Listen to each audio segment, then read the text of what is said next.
For more than a century, historians have puzzled over a peculiar anomaly in the White House ledgers from 1861 to 1865. Among the official records of staff, advisors, cabinet secretaries, and military commanders, one name appears with unusual frequency in the private quarters. Yet she held no official title, received no government salary, and left no formal correspondence in the presidential archives.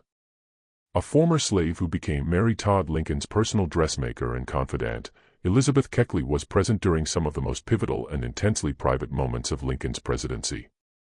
She witnessed conversations that shaped the nation's future, held dying children in her arms, stood in rooms where decisions of war and peace were made behind closed doors, and saw the first family in states of vulnerability that no photographer ever captured.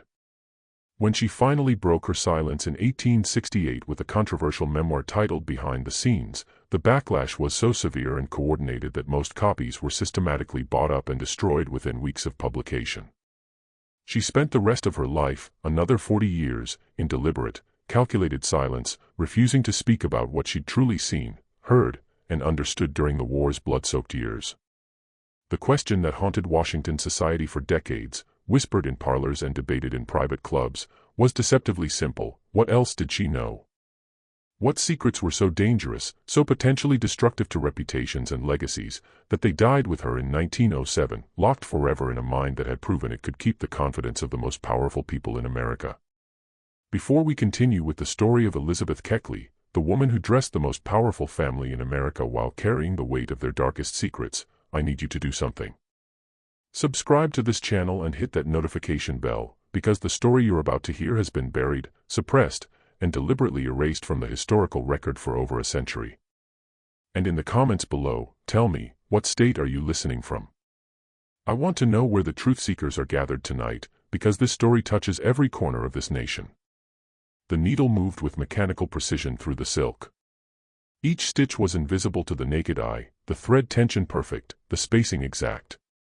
Elizabeth Keckley had learned this particular technique under circumstances she preferred not to remember, in a Virginia plantation house where mistakes were corrected with violence, where a young slave girl's hands had to be perfect or suffer consequences that left scars she still carried in 1860, faint white lines across her knuckles and the backs of her hands that she'd learned to hide with careful positioning. Now, at 37 years old, she sat in a modest but respectably appointed dressmaking establishment on 12th Street in Washington, D.C., a free woman with a reputation that had reached the highest circles of the capital. A reputation built stitch by painstaking stitch over years of work that had consumed her youth and nearly broken her spirit. The shop smelled of lavender sachets and fresh cotton, a deliberate choice to mask the coal smoke that perpetually hung over the city like a dirty curtain. Outside, beyond the clean windows with their tasteful displays of fabric samples and fashion plates from Paris, Washington was transforming itself from a sleepy southern town into something it had never been before, the capital of a nation tearing itself apart at the seams. It was November 1860, and the air itself seemed to vibrate with a tension that made people speak in hushed voices and glance over their shoulders. South Carolina was threatening secession, holding emergency conventions where men in expensive suits debated whether their allegiance to slavery outweighed their loyalty to the Union. Slave states across the South were following suit, and the newspapers were full of inflammatory rhetoric that promised blood and fire. And Abraham Lincoln, a prairie lawyer from Illinois whom most of Washington society considered a crude frontier joke with his awkward height and his country accent, had just been elected president by a nation that hadn't even put his name on the ballot in most southern states. Elizabeth had built her freedom stitch by stitch, dollar by painful dollar. She'd purchased her own liberty and that of her son George for $1,200, a sum that represented 17 years of sewing late into the night by lamplight that damaged her eyes, of accepting commissions from women who looked through her as if she were furniture or wallpaper, of enduring the particular humiliation of being trusted with their bodies while being denied their basic respect. She'd arrived in Washington in 1860 with letters of introduction from clients in St. Louis and a skill that transcended the color of her skin, though it could never entirely overcome it. Within months, she was dressing the wives of senators, cabinet members, and military officers, women who would praise her work effusively to their friends while never inviting her to sit in their presence or offering her refreshment during long fitting sessions. Her hands never trembled, even when sewing for women who spoke casually about the inferiority of her race while she knelt at their feet, pinning hems and marking adjustments with chalk. She'd learned in slavery what many free people never mastered, the art of being simultaneously present and invisible, of hearing everything while appearing to listen to nothing, of absorbing information without showing any sign of comprehension or judgment. It was a survival skill honed over decades of navigating a world where showing too much intelligence or awareness could be dangerous, even fatal. The door chimes rang on a cold February afternoon in 1861, and Elizabeth looked up from her work to see a woman who seemed constructed entirely of nervous energy and expensive fabric. Mary Todd Lincoln swept into the shop with the force of a small storm, her hooped skirts taking up half the available space, her eyes darting around the room as if cataloging everything for future reference or searching for hidden threats.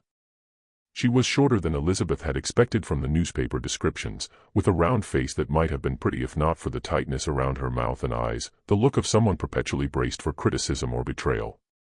Mrs. Keckley. Her voice carried the soft edges of Kentucky, but sharpened and refined by years of social climbing in Springfield, Illinois, years of trying to prove herself worthy of a husband whose political ambitions had always exceeded his financial means. "I've been told you're the finest dressmaker in Washington. Mrs. McLean recommended you most highly, and Senator Davis's wife said you were the only modiste in the city who truly understands fashion. I certainly hope that's true, because I have an impossible task for you and I need someone who won't fail me." Elizabeth rose from her chair with practiced grace, her posture perfect, her expression carefully neutral and professional. "I'll do my best to meet your needs, Mrs. Lincoln. Please sit down and tell me what you have in mind." "I need an entire wardrobe, not just a few gowns. Everything. Dresses for every possible occasion, state dinners, receptions, informal gatherings, morning calls, afternoon teas, evening entertainments. My husband is about to become President of the United States, and I will not be embarrassed by appearing in anything less than the finest fashion." Mary Todd Lincoln moved closer, and Elizabeth caught the scent of rosewater and something else, something medicinal and slightly bitter that she would later learn was laudanum, the opium-based tincture that so many women of the era used for everything from headaches to heartbreak. "But here's the difficulty, Mrs. Keckley. I need you to make me look like I belong in the White House, like I was born to be First Lady, and I need you to do it on a budget that wouldn't dress a senator's wife for a single season. Can you do that? Can you make me look like what I need to be?" It was the beginning of a relationship that would consume the next 4 years of Elizabeth's life and haunt the 42 years that followed. What started as a straightforward business arrangement, dressmaker and client, with all the usual boundaries and expectations, evolved into something far more complex and dangerous. Not quite friendship, because the chasm of race and circumstance was too vast for that, too deeply carved by centuries of slavery and oppression, but an intimacy born of proximity and shared secrets, of long hours spent in close quarters, of vulnerability witnessed and confidences exchanged. Elizabeth would spend more time in the private quarters of the White House than most cabinet members. She would hold Mary Lincoln's hand through grief that would have destroyed a stronger woman. She would witness the president in moments of despair so profound that he seemed barely human, reduced to raw anguish by the weight of a war that was consuming the nation's sons by the tens of thousands. And she would see things that were never meant to be seen, hear conversations that were never meant to be heard, and carry knowledge that would make her a target for the rest of her life.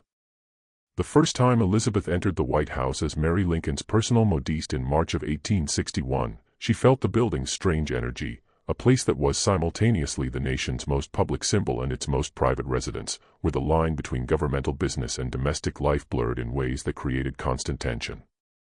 The executive mansion in 1861 was not the fortress it would later become.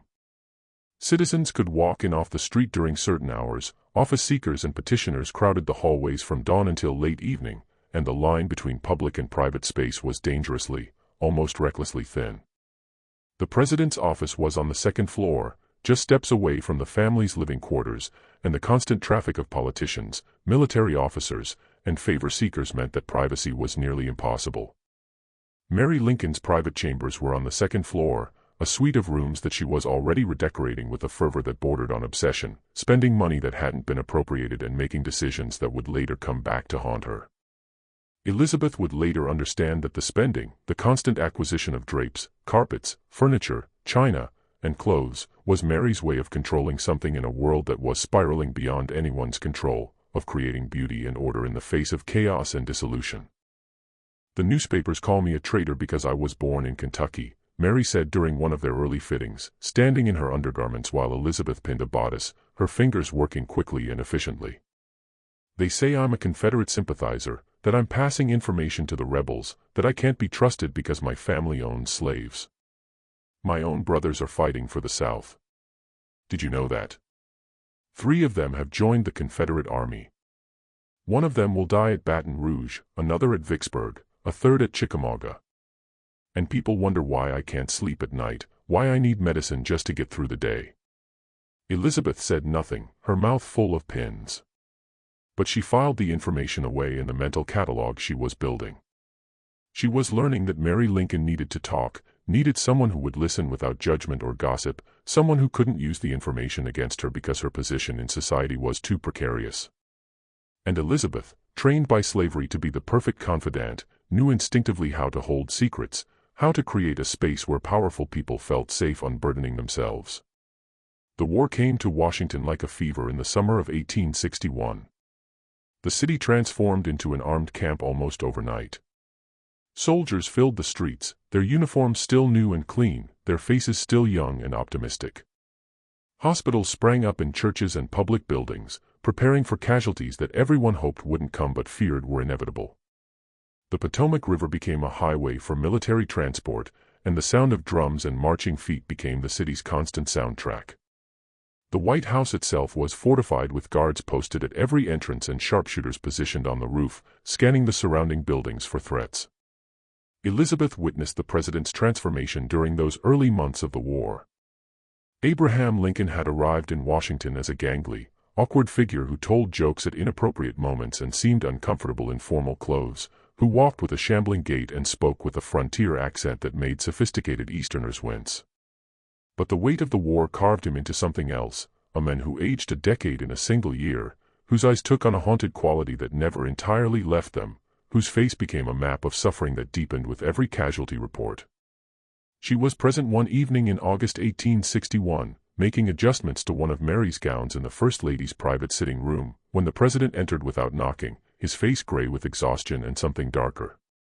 He didn't seem to notice Elizabeth standing in the corner, her hands full of silk and thread, as invisible as she'd learned to make herself.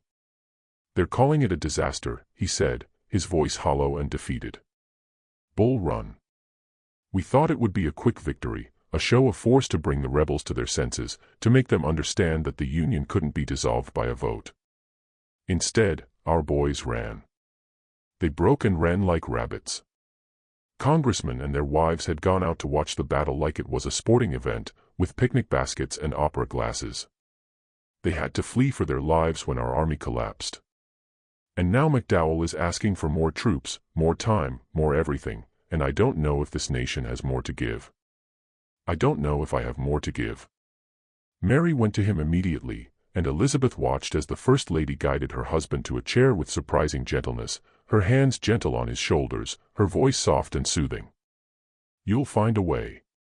You always do, Abraham. You've never failed at anything you truly set your mind to.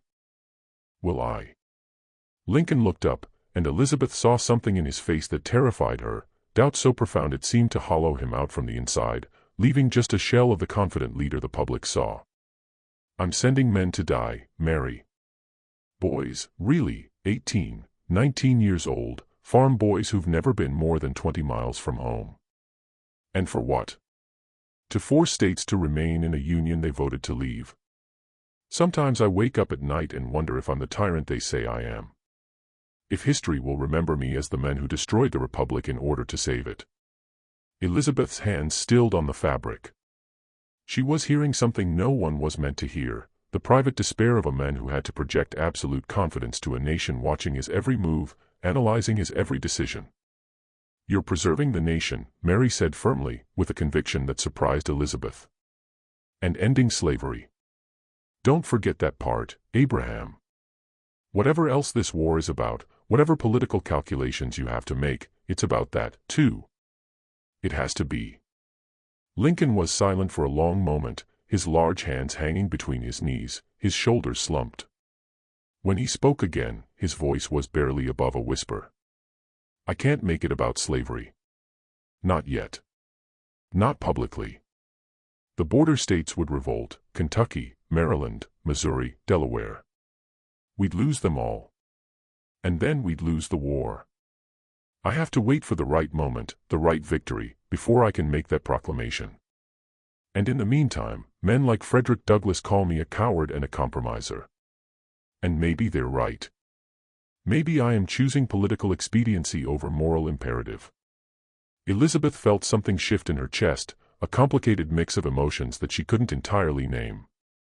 She'd known, of course, that the war was connected to slavery. How could it not be?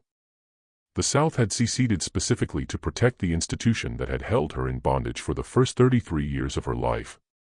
But hearing the president speak about it in such calculating terms, as a political tool to be deployed at the right moment rather than a moral imperative to be acted upon immediately, filled her with a complicated mix of hope, bitterness, and a kind of weary understanding. This was how power worked, not through grand moral gestures, but through careful calculation and compromise. She'd never told Mary Lincoln the full story of her enslavement, and she never would. How she'd been born in Dinwiddie County, Virginia, to a slave mother named Agnes and a white father named Armistead Burwell, who never acknowledged her existence. How she'd been loaned to her master's son when she was 14 years old and subjected to 4 years of systematic abuse that resulted in the birth of her son George. How she'd been beaten by a schoolmaster hired specifically to break her spirit because her master thought she was too proud, too intelligent, too aware of her own worth. How she'd sewn her way to freedom with fingers that sometimes bled onto the fabric, leaving stains she had to carefully hide or explain away. How she'd spent 17 years accumulating the money to purchase her own body and her son's, 17 years of being property working to stop being property. The Lincolns knew she'd been a slave, of course. It was part of her story, part of what made her acceptable in certain circles, the noble slave who had lifted herself up through hard work and talent. But they didn't know the texture of it, the daily humiliations and terrors that had shaped her into someone who could stand silently in a corner and hear the president's despair without flinching, without offering unwanted comfort or judgment. The autumn of 1861 brought a different kind of tension to Washington. The war had settled into what people were beginning to realize would be a long, grinding conflict rather than the quick resolution everyone had hoped for. The casualty lists grew longer with each engagement, the hospitals filled with wounded men, and the sound of ambulance wagons became a constant presence in the streets. And Mary Lincoln's spending accelerated, as if she could somehow ward off the darkness by surrounding herself with beautiful things. Elizabeth was fitting Mary for a new gown one October afternoon when the First Lady suddenly grabbed her wrist with surprising strength, her fingers digging in hard enough to leave marks. "I need to tell you something," Mary said, her eyes feverish and slightly unfocused. "Something I can't tell anyone else, something that would ruin me if it became public. Will you keep my confidence, Elizabeth? Will you swear it?" "Of course, Mrs. Lincoln," Elizabeth said carefully, though a part of her wanted to refuse, wanted to avoid whatever burden was about to be placed on her shoulders. "I'm in debt. Terrible debt. I've spent more than $27,000 on redecorating the White House, and Congress only appropriated $20,000. I've been hiding the bills, putting off the merchants, making promises I can't keep. If Abraham finds out, if the newspapers find out, they'll destroy me. They'll say I'm frivolous and wasteful while soldiers are dying. And they'll be right, Elizabeth. They'll be right. And I can't stop myself. I can't stop buying things. Can't stop trying to make this place beautiful, because if I stop, if I sit still for even a moment, I'll have to think about my brothers fighting against my husband, about the fact that half the country thinks I'm a traitor, about the possibility that we might lose this war and everything will have been for nothing." Elizabeth felt a wave of anger that she carefully suppressed, keeping her face neutral and sympathetic. Mary Lincoln had spent in a single year more than Elizabeth had earned in her entire life, had spent it on luxuries she didn't need, while Elizabeth had sewn for 17 years to buy her own body. But she also felt pity, because she could see that Mary was trapped in her own kind of slavery, to her insecurities, her need for validation, her terror of being judged and found wanting. "I'll help you however I can, Mrs. Lincoln," Elizabeth said, though she had no idea what that help would entail, or what price she would eventually pay for offering it. The winter of 1862 brought a horror that dwarfed all the political and financial concerns. Willie Lincoln, the president's 11-year-old son, fell ill in early February. At first, it seemed like a common cold, the kind of childhood ailment that passed quickly with rest and care. But as the days wore on, the boy's fever climbed higher and higher, and the doctors began using words like bilious fever, what would later be understood as typhoid, likely contracted from the contaminated water supply that served the White House, drawn from the Potomac River downstream from sewage outlets. Elizabeth was there the night Willie died, February 20, 1862. She'd been summoned to Mary's chambers to help with some urgent alteration. Mary had insisted that she needed a new dress for a reception, though everyone knew the reception would be cancelled if Willie's condition worsened. When Elizabeth arrived, she found the First Lady in a state of barely controlled hysteria, surrounded by doctors and staff who seemed helpless in the face of her grief. The sound Mary Lincoln made when her son died was something Elizabeth would hear in her nightmares for the rest of her life. It wasn't a scream exactly, it was something more primal, more ancient, a keening wail that seemed to come from somewhere beyond human language, beyond civilization itself. It was the sound of a mother's heart breaking, and it filled the White House like a physical presence. The president had to physically carry his wife from the room, and Elizabeth watched as this tall, ungainly man cradled his wife like a child, his own face a mask of anguish so profound it seemed to age him another decade in a single moment. She heard him say, his voice breaking, "You must control yourself, Mary. You must, or you'll go mad. Think of Tad. Think of Robert. They need you."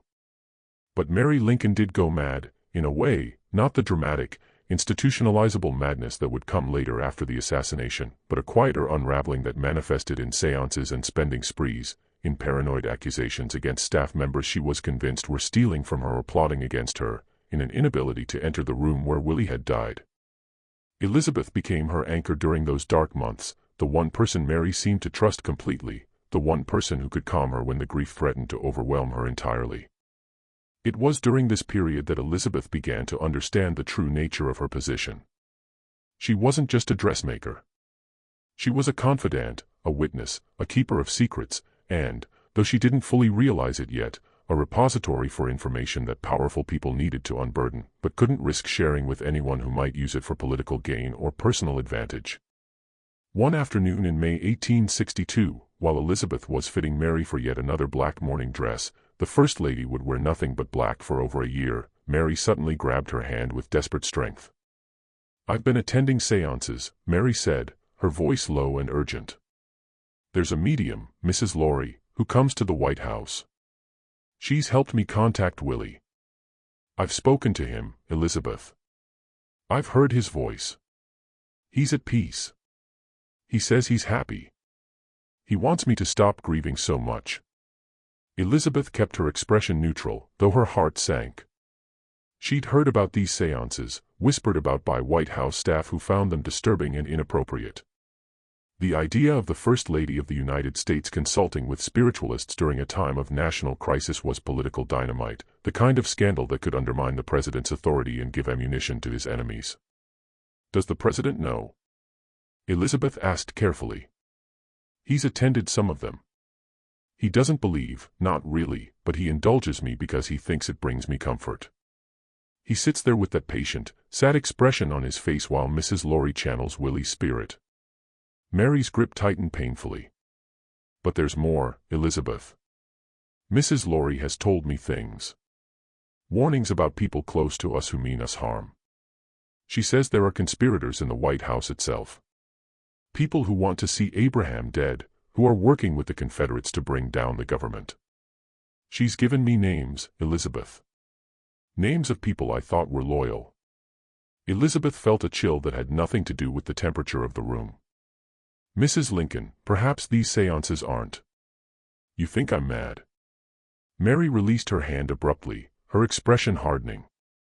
"Everyone thinks I'm mad. But I know what I know. There are people who want to destroy us, Elizabeth. And when this war is over, when Abraham has saved the Union, they'll come for us. They'll try to ruin us, to expose every mistake, every secret, every moment of weakness. And there are so many secrets, Elizabeth. So many things that can never come to light." The comment hung in the air between them, heavy with implication and threat. Elizabeth wanted to ask what secrets Mary meant, but something in the First Lady's expression stopped her. Some doors, once opened, couldn't be closed. Some knowledge was too dangerous to possess. The Emancipation Proclamation came in September 1862, preliminary and frustratingly limited, applying only to states in rebellion and leaving slavery intact in the border states that had remained loyal to the Union. Elizabeth read it in the newspaper with tears streaming down her face, sitting alone in her shop on 12th Street after all her assistants had gone home. It wasn't everything. It didn't free the slaves in Kentucky or Maryland or Missouri. Didn't address the fundamental question of whether black people would ever be truly equal in America. Didn't undo the centuries of oppression and violence. But it was something. It was a beginning, a crack in the wall that had seemed impenetrable. She was at the White House the next day and found the president in an unusually reflective mood. He'd come to Mary's chambers to see how a particular dress was progressing. He took an interest in his wife's appearance that surprised many people, often commenting on her gowns and offering opinions on colors and styles. And he stood by the window, looking out at the city with an expression Elizabeth couldn't quite read. "Mrs. Keckley," he said, turning to her suddenly, "you were born a slave, weren't you?" "Yes, Mr. President." "And you purchased your freedom?" "You and your son?" "Yes, sir." $1,200. "It took me 17 years to earn it, working every day and most nights." Lincoln was quiet for a moment, his long fingers drumming on the windowsill. "I've just signed a document that will free millions of people like you. Or at least that's what I hope it will do. But I wonder sometimes if a piece of paper can really change what's in men's hearts. Can it? Do you think? Can a proclamation undo centuries of hatred and fear?" Elizabeth chose her words carefully, aware that she was treading on dangerous ground. "A piece of paper gave me my freedom, Mr. President. But it didn't make me free. That's something I had to do for myself every day, by refusing to let slavery define who I was. By building a life and a business and a reputation that had nothing to do with what I had been and everything to do with what I chose to become. Your proclamation will give people the chance to do the same. Whether they take that chance, whether this nation lets them take it, that's the question that will define the next 100 years." Lincoln looked at her with an expression she couldn't quite read, something between respect and sadness. "You're a wise woman, Mrs. Keckley. Wiser than most of the men who advise me. I hope my wife knows how fortunate she is to have you." But Elizabeth didn't feel wise. She felt like someone standing at the edge of a precipice, watching forces beyond her control reshape the world, knowing that the changes coming would be both wonderful and terrible, that freedom would bring new challenges and new forms of oppression that no one could fully anticipate. The war ground on through 1863 and into 1864, and Elizabeth watched as the casualty lists grew longer, as the president's face grew more haggard and lined, as Mary Lincoln's spending and paranoia spiraled further out of control. She learned that Mary had run up enormous debts, tens of thousands of dollars in clothing and furnishings that she'd hidden from her husband, bills that she'd put off, promises she'd made to merchants in New York and Philadelphia who were growing increasingly impatient. "You have to help me," Mary said one evening in early 1864, gripping Elizabeth's hands with desperate strength, her eyes wild and unfocused. "I owe money to every merchant in New York and Philadelphia. 50,000, maybe more. I've lost track. If Abraham isn't re-elected, if we have to leave the White House, they'll come after me. They'll sue me, Elizabeth. The newspapers will destroy me. They'll say I bankrupted the nation while soldiers were dying. You have to help me figure out how to pay them. You're clever with money, you bought your freedom. Help me buy mine." Elizabeth felt a wave of anger that she carefully suppressed, keeping her face neutral and sympathetic. Mary Lincoln had spent in 4 years more than most people would earn in a lifetime, had spent it on luxury she didn't need, while Elizabeth had sewn for 17 years to buy her own body and her son's. But she also felt pity, because she could see that Mary was trapped in a cycle she couldn't break, driven by forces she didn't understand and couldn't control. "I'll do what I can, Mrs. Lincoln," Elizabeth said, though she had no idea what that would be, no idea that this promise would eventually drag her into a scandal that would destroy her reputation and her business. The solution Mary eventually conceived was both desperate and revealing of her character. She began selling access to the president, arranging for office seekers and favor hunters to meet with Lincoln in exchange for money that she pocketed to pay down her debts. She sold presidential pardons, or at least facilitated meetings where pardons were discussed and money changed hands. She accepted gifts from contractors who wanted government business, from men who needed permits or licenses or exemptions from military service. Elizabeth knew about all of it. She was there when the arrangements were made, standing quietly in corners while Mary negotiated with men who spoke in careful euphemisms about donations and considerations. She was there when the money changed hands, when Mary would emerge from these transactions with a feverish triumph in her eyes and a purse heavier than when she'd entered. And Elizabeth said nothing, because what could she say? Who would believe a black dressmaker over the First Lady of the United States? And even if they did believe her, what would happen to her if she spoke? She would be destroyed, her business ruined, her reputation shredded, possibly even prosecuted as an accomplice. She was trapped in a web of complicity, a witness to corruption that she was powerless to expose without destroying herself in the process. But there were other secrets, too. Darker ones that Elizabeth only partially understood.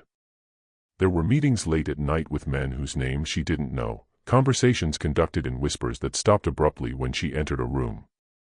There were letters that Mary burned immediately after reading, holding them over a candle flame until they were nothing but ash. There were coded messages in newspapers that Mary would read with intense concentration, her lips moving silently. One night in March 1864, Elizabeth was working late in Mary's chambers, finishing a gown that was needed for a reception the next day, when she overheard a conversation that chilled her blood.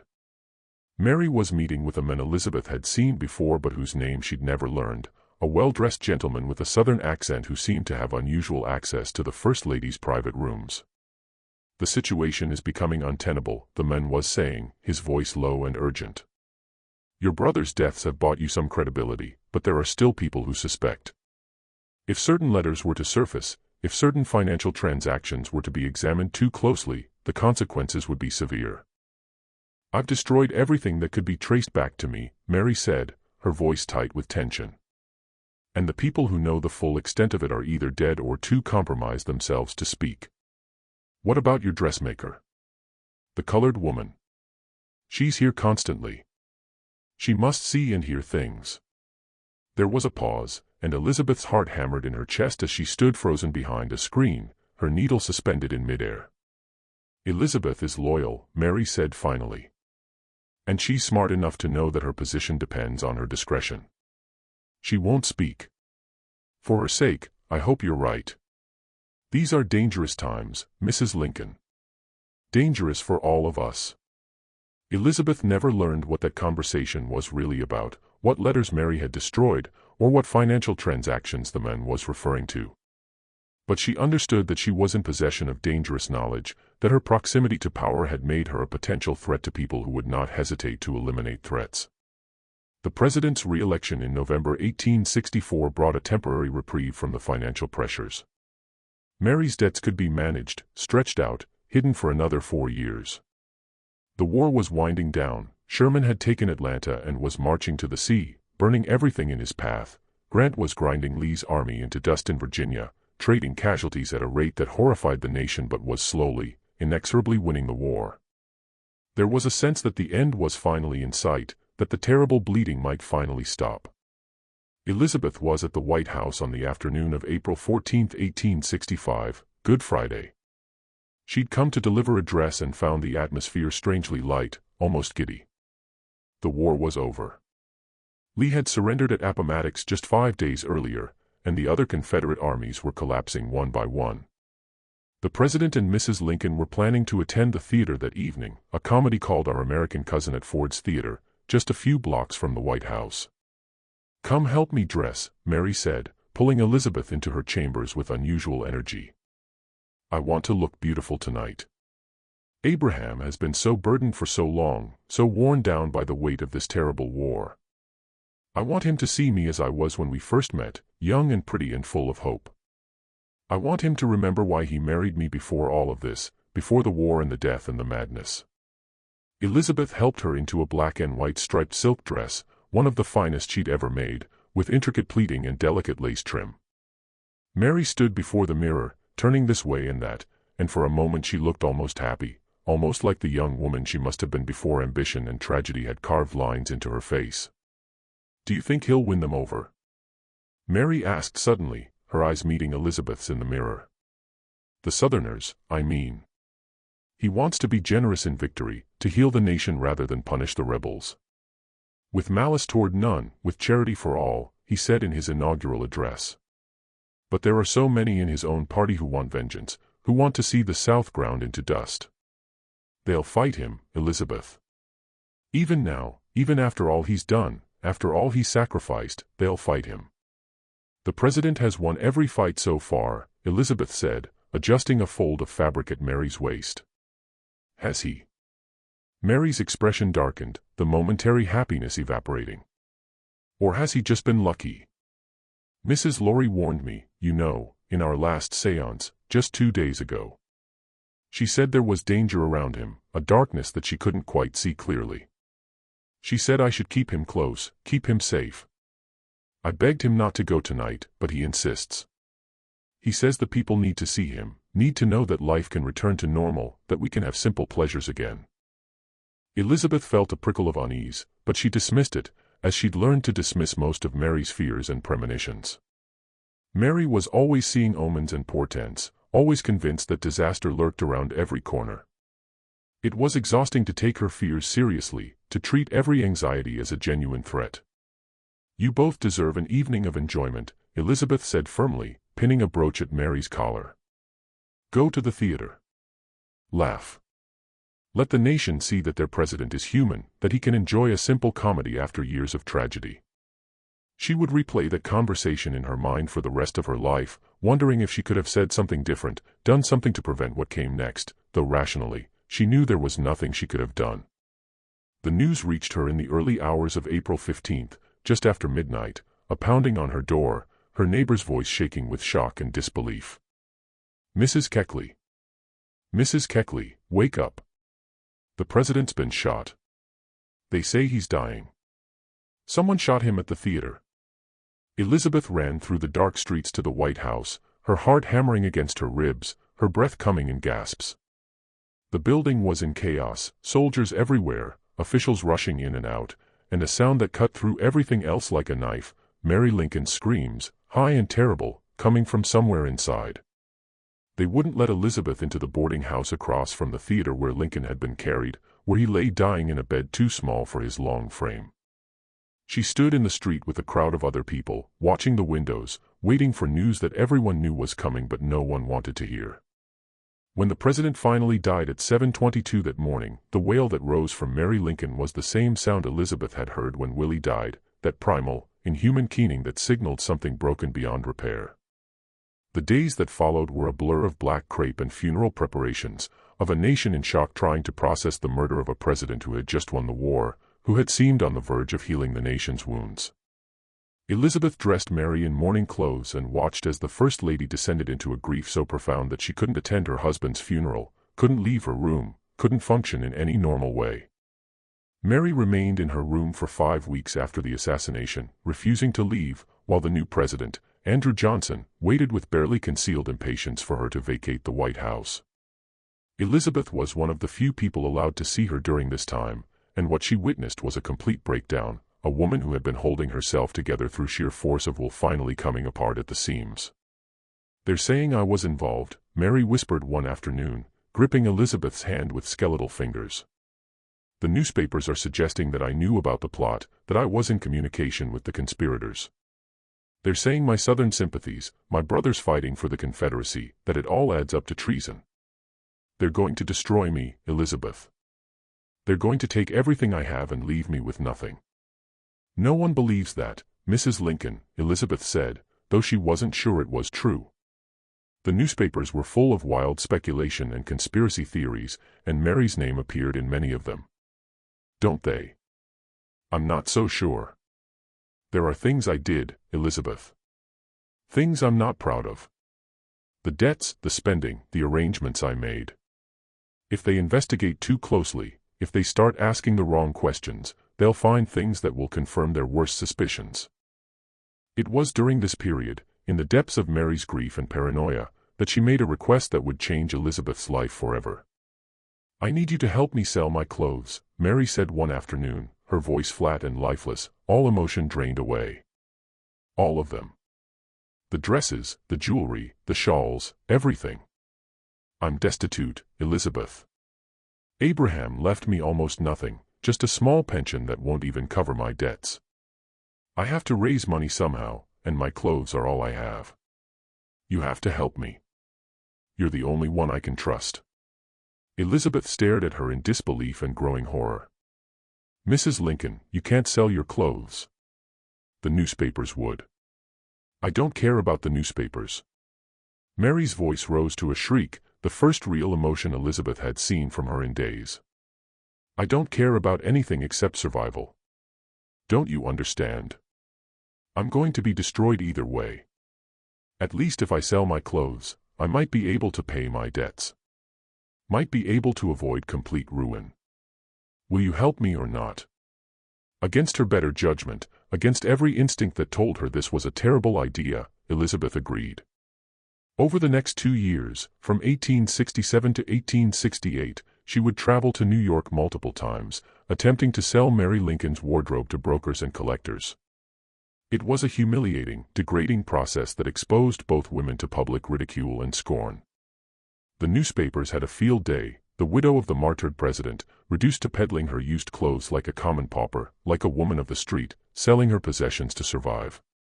But worse than the humiliation was what Elizabeth learned during this process. As she sorted through Mary's possessions, cataloging dresses and jewelry and shawls, she found evidence of the financial impropriety she'd witnessed, receipts tucked into pockets, letters folded into bodices, documents that revealed the full extent of Mary's corruption during the White House years. And she realized, with a sick feeling in her stomach, that Mary had involved her in the clothes-selling scheme not just for help, but to ensure her silence. If Elizabeth ever spoke about what she'd seen, Mary could claim that Elizabeth had been complicit, that she'd profited from the corruption, that she was just as guilty. It was a trap, and Elizabeth had walked into it willingly, blinded by loyalty and pity and a misguided sense of obligation. By 1868, Elizabeth had had enough. The clothes-selling scheme had failed spectacularly. They'd raised only a fraction of what Mary needed, and the publicity had been disastrous. Mary Lincoln had turned on her, accusing her of theft and betrayal, of mishandling the sales and keeping money that rightfully belonged to her. The woman Elizabeth had served faithfully for 7 years now refused to speak to her, spread vicious rumors about her, and threatened legal action. In response, Elizabeth did something that would haunt her for the rest of her life. She wrote a book. Behind the Scenes, or 30 Years a Slave and 4 Years in the White House was published in April 1868. Elizabeth's goal was to defend herself against Mary's accusations and to tell her own story, the story of a woman who had risen from slavery to become confidante to the most powerful family in America, who had witnessed history being made from a unique vantage point. She included details of her time in the White House, conversations she'd overheard, private moments she'd witnessed, descriptions of Mary's character and behavior. The backlash was immediate, coordinated, and devastating. The white press called her ungrateful, treacherous, a betrayer of confidences who had violated the sacred trust between servant and employer. They said she was proof that black people couldn't be trusted with access to white society, that giving former slaves too much freedom and opportunity would inevitably lead to this kind of betrayal. The black press was divided. Some praised her courage in telling her story, but others felt she'd violated an unspoken code, that she'd confirmed white America's worst fears about giving black people access to power and privilege, that she'd made it harder for other black people to gain similar positions of trust. Mary Lincoln never spoke to her again. Most of Elizabeth's wealthy white clients abandoned her, unwilling to risk having their private lives exposed in a future memoir. The book was a commercial failure. Most copies were bought up and destroyed by Mary's allies and the Lincoln family, who wanted to suppress the revelations it contained and protect the martyred president's legacy. But the worst part, the part that would haunt Elizabeth for the remaining 40 years of her life, was what she had left out of the book. The real secrets, the financial corruption, the selling of pardons and access, the seances and paranoia, the president's moments of despair and doubt, the mysterious late-night meetings and coded messages, the suggestions of connections to Confederate sympathizers, she'd kept those to herself. The book was controversial enough with the relatively innocuous details she'd included. If she'd revealed everything she knew, everything she'd seen and heard and understood, it would have destroyed Mary Lincoln completely, and likely tarnished Abraham Lincoln's legacy in ways that might never be repaired. So she made a choice. She would keep the real secrets, the dangerous ones, the ones that could reshape the historical understanding of the Lincoln presidency, locked inside her for the rest of her life. The years after the book's publication were hard in ways that Elizabeth had never experienced, even during slavery. At least in slavery, she'd known where she stood, had understood the rules and boundaries. Now she was in a kind of limbo, free but not free, with a reputation in tatters and a business that had collapsed. Her dressmaking shop closed within a year. She lived on the edge of poverty, taking in sewing work when she could find it, doing alterations and repairs for women who would never invite her into their homes, relying on the charity of friends and former clients who remained loyal despite the scandal. Her son George had died during the war, killed in August 1861 at the Battle of Wilson's Creek in Missouri while fighting for the Union. A cruel irony, that she'd lost her only child, the son she'd worked 17 years to free, to the conflict that was supposed to bring freedom to people like them. She was alone in the world, with no family, few friends, and a burden of secrets that grew heavier with each passing year. She never wrote another book, never gave interviews about her time in the White House, never spoke publicly about the Lincolns again. When people asked her about those years, she would smile politely and change the subject, deflecting questions with practiced ease. The secret she carried became heavier with each passing year, a burden that shaped her into someone increasingly isolated and alone, someone who had learned that knowing too much was its own kind of curse. In 1892, 24 years after the book's publication, a journalist tracked Elizabeth down to the small room where she was living in Washington, barely scraping by on sewing work and the occasional small donation from former clients who remembered her. He wanted to interview her about the Lincoln assassination, about the conspiracy theories that had proliferated in the decades since that terrible night, about the persistent rumors that Mary Lincoln had been involved in some way. "There are people who say Mary Lincoln was involved," the journalist said, his pencil poised over his notebook, his eyes bright with the prospect of a sensational story. That she knew about the plot, maybe even facilitated it, that her debts made her vulnerable to pressure from Confederate sympathizers, that she was passing information to the South throughout the war. "You were there, Mrs. Keckley. You knew her better than almost anyone. You saw her in private moments that no one else witnessed. What do you think? Was Mary Lincoln a traitor?" Elizabeth looked at this young man, so eager for a sensational story, so convinced that he could uncover the truth that had eluded everyone else, and felt a wave of exhaustion so profound it was almost physical. She could tell him what she knew about Mary's debts and her desperate need for money, about the strange men who had visited the White House in those final weeks, about conversations that had seemed innocent at the time but took on sinister meaning in retrospect. She could tell him about the séance where Mrs. Laurie had warned of danger, about Mary's insistence that there were conspirators close to the president, about how Mary had seemed almost unsurprised when the news of the assassination came, as if she'd been expecting it. She could tell him about the letters Mary had burned, about the coded messages in newspapers, about the Southern gentleman who had warned Mary about certain letters and certain financial transactions that could never come to light. She could tell him about the night she'd overheard Mary arguing with someone about the plan and the timing and making sure there are no traces. But what good would it do? Mary Lincoln was dead now, had died in 1882, mad and alone in her sister's house in Springfield, her mind finally broken by grief and guilt and whatever secrets she'd carried to her grave. Abraham Lincoln was a martyr, a secular saint whose legacy was still being fought over by politicians and historians, whose memory had become a symbol of national unity and moral righteousness. The nation had survived the war and was trying to heal, however imperfectly, however incompletely. What purpose would be served by raking up old scandals? By suggesting that the martyred president's wife might have been complicit in his murder? By tarnishing the memory of a man who had freed the slaves and saved the Union? "I think," Elizabeth said carefully, choosing each word with the precision she'd once used to place stitches, "that Mrs. Lincoln loved her husband in her own complicated way. And I think grief and guilt can look very similar from the outside, that people who are grieving often act in ways that seem suspicious or strange to those who don't understand the depths of their pain. That's all I have to say on the matter." The journalist left disappointed, and Elizabeth returned to her sewing, her hands moving with the same mechanical precision they'd had for more than 60 years. She'd made her choice long ago, to be a keeper of secrets rather than a teller of truths, to protect the dead even when they hadn't protected her in life. It was a choice that had cost her dearly, but it was the only choice she could live with, the only choice that allowed her to sleep at night.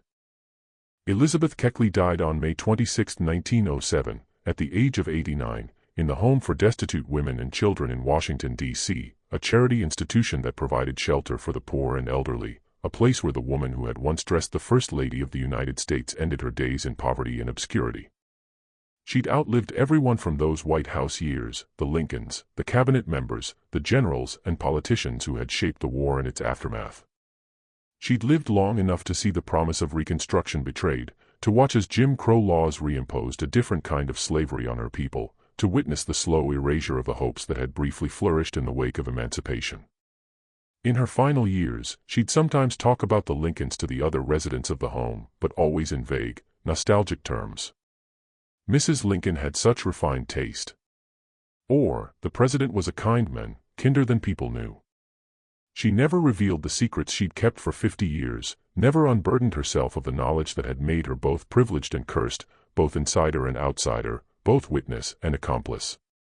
When she died, she left behind almost nothing, a few pieces of furniture, some sewing supplies, and a small trunk of papers that she'd requested be burned without being read. The staff at the home honored her request, and whatever final secrets those papers contained, letters, diary entries, documents that might have answered the questions that had haunted historians for decades, went up in smoke, lost forever. But the questions remained, passed down through generations of historians and Lincoln scholars, debated in academic journals and popular books.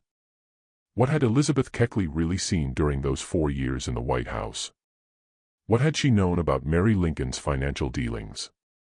About the corruption and influence peddling that had gone on behind the scenes? Had she witnessed conversations that would have changed the historical understanding of Lincoln's presidency? Had she known something about the assassination that she'd taken to her grave?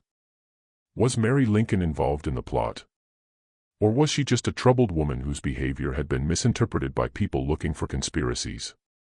The truth is that we'll never know.